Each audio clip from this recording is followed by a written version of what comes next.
2 years after The Last Jedi, the film that they continue to tell us to stop talking about, and a little over 1 week away from The Rise of Skywalker, and we get a beautiful hit piece released against the Star Wars fandom from the most trusted name in news, CNN. And if you don't believe that Disney had just as much to do with this as CNN, and you're not paying attention, this was obviously a coordinated effort on both parts.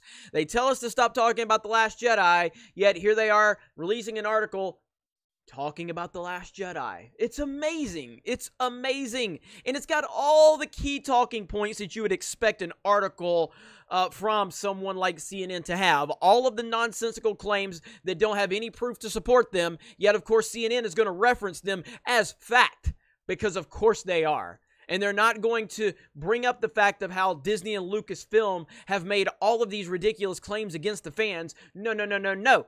We are not going to bring any of that up, because we are here to paint a narrative. We are not here to give you the whole story.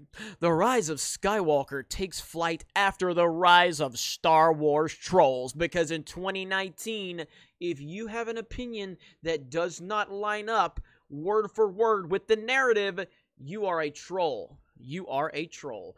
And, you know, they make all these stupid claims in here. I mean, look, right here from the beginning, the backlash against The Last Jedi, the 8th movie in this particular series, turned vitriolic.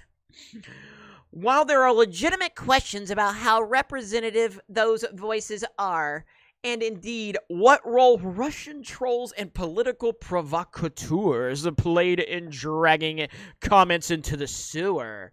What? Really? You're bringing that into... Of course CNN is bringing the Russian bot argument into it. Of course they are. We also have, you know, I'm qualifying myself because I do have some issues with The Last Jedi. So I am qualifying myself. Blah, blah, blah, blah, blah. Of course, referencing Rian Johnson and Matt Miller, lamented that a loud section of Star Wars fans have become tragically synonymous with hate and bigotry. Because if you have a standard for something that you've loved for 40 years, if you actually have a standard that you want to see it honored, if you dare question what the mouse gave you, you are full of hate and bigotry. That's basically their standard operating procedure response to any criticism whatsoever. Literally any criticism. If you say anything negative and hold Rian Johnson accountable for his garbage, you're full of hate and bigotry. This is the standard answer right here. It's laughable. So again, consume and don't ask questions. How dare you? This is the mouse. This is the mouse. And under the mouse for Star Wars, we do not ask questions. We do not criticize. We just consume and ask questions. And if you dare ask any questions, you are full of hate and bigotry. That is how they look at it. Blah, blah, blah, blah, blah. And of course, we have a social media expert examination from USC, because that is about as valid as CNN. I love that they are referencing that. I love it. Unbelievable. That's troubling to the extent it's true, but it only strokes the sense that abusive quadrants of the fandom don't speak in one coherent voice. What? That hasn't been the prevailing mentality among movie studios and networks, which court fans, seeking to turn them into ambassadors who will fuel passion for their properties, translating into ticket sales and merchandise. Blah, blah, blah, blah, blah. Then we get into this one, of course. Of course they're going to reference this story. Of course. However, it has created problems for directors like Johnson and The Last Jedi co-star Kelly Marie Tran, who was forced off social media by the misogynistic and hateful responses she received. Yet there is literally no proof of that. Literally no proof. We have asked for proof, and you can't give any proof. Now, I love how the latest argument in this, where this story is, over a year old? This whole Kelly Marie Tran thing is like over a year old, where she left social media because of misogynistic trolls were just bombarding her, and no one stood up for her. Yet I can't find any evidence to support this claim. Now, I even reacted to that news when it first came out. I'm like, who's going after Kelly Marie Tran? This is crazy. I don't support this. And then I'm looking, I'm like, who did it? Who said these things? Nothing. There's no evidence to support it. And then lately, there's a clip of someone in the Fandom Menace making a comment about Rose Tico that just happened like a month ago, and that's their evidence. That's their evidence. And that just proves that they have no evidence. They have no evidence. Someone in the Phantom Menace making a joke about Rose Tico, a fictional character. And that's their evidence that Kelly Marie Tran was harassed on social media. So, that's your evidence? You're proving you have no evidence by finding something that just recently happened where someone criticized a fictional character. Unbelievable. Thank you for proving me right. There is no evidence to support these claims. Now, are you saying, Jeremy, that no one was mean to Kelly Marie Tran? No, everybody is mean to everybody on the freaking internet.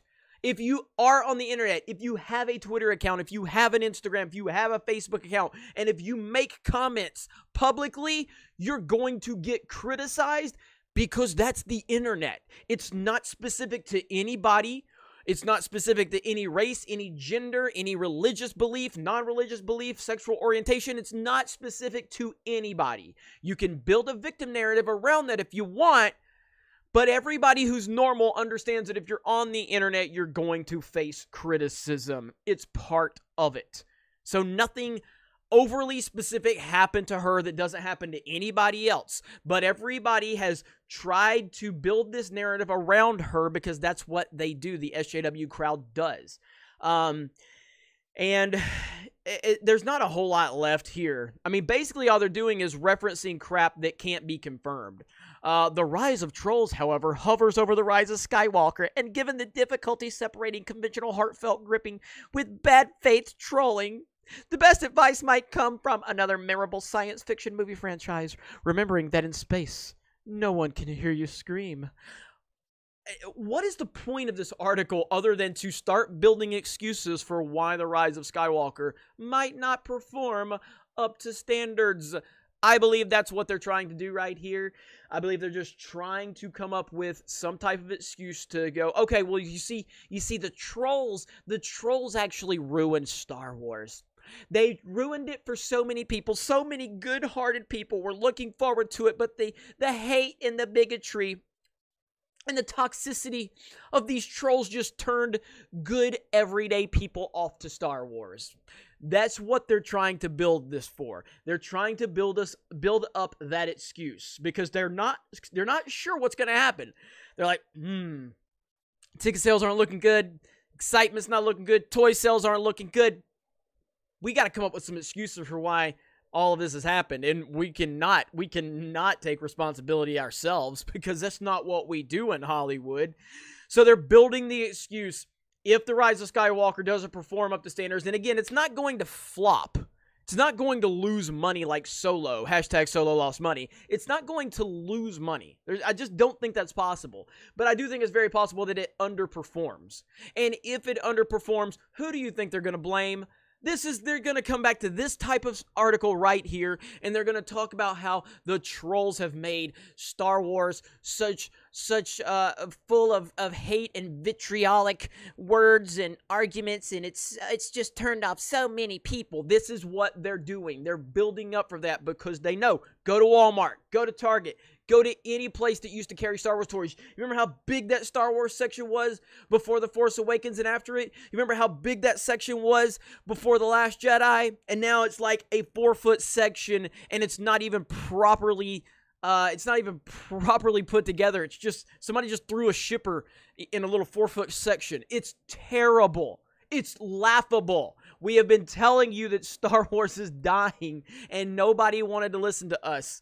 Nobody that's sitting there looking at it through the Mickey eyes, through the shill eyes. You guys are just making this up. Where are the Star Wars toys? Literally, you used to have an entire aisle at Target. You used to have an entire aisle at Walmart. And you got a 4-foot section with a cheap shipper just thrown in there with a bunch of crap toys. It's unbelievable. Anyway, thank you, CNN.